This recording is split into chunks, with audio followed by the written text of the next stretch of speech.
The individual names of all the other women who, and men indeed, who've been helping out, but we have a huge team of stewards, as you've seen today. You can see them around. Some of them have high vises, all of them were told to bring their high vises, but they have their lanyards on. And they come from the groups from Northern Ireland, from Women's Rights Network.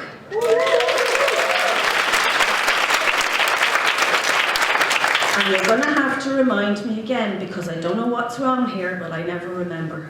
Women's Standing for Women, Northern Ireland. The women and indeed supportive men from Irish Women's Lobby. They contributed to the teams today as well. And from Radi Colleen, over here. I don't think I've forgotten any of the groups, have I? There? Nobody else? No, I'm going to be thanking the Countess for coming. You can see them down the back there.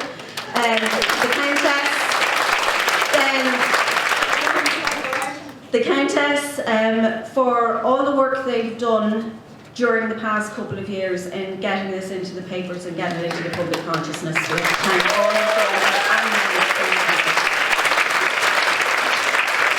Okay, so in the room then we have to thank a few people. So there are a number of politicians in the room from north and south of the border, and pillars of a proper functioning free democracy. Democratically elected politicians are really important in that, and we are so very grateful to all of you who have come today, because it's a big deal in the country.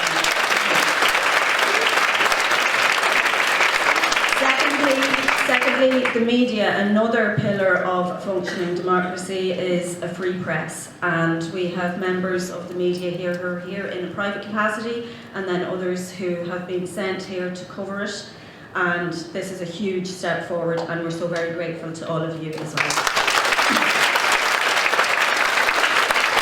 And then there's all of you, mainly women, but also supportive men. Some people in the room were wary about coming, some people were actually afraid. There was no need to be afraid, but nevertheless it took courage to come here if you were afraid.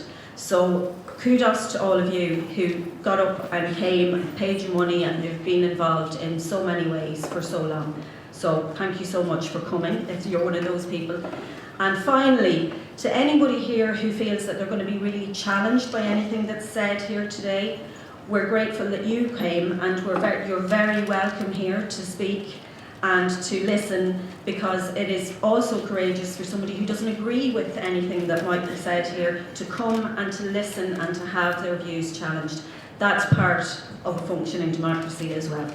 And all of us need to remember that, because if we don't get different views in the media from politicians that challenge my views and maybe all of our views, then what happens when the time comes that there's nobody left to challenge us and make us check that we're actually on the right track, and that we might be at some point completely wrong and there's no one left to tell us. So anybody who's here who vehemently disagrees with any of the speakers, and that, well done to you, and you're also very welcome.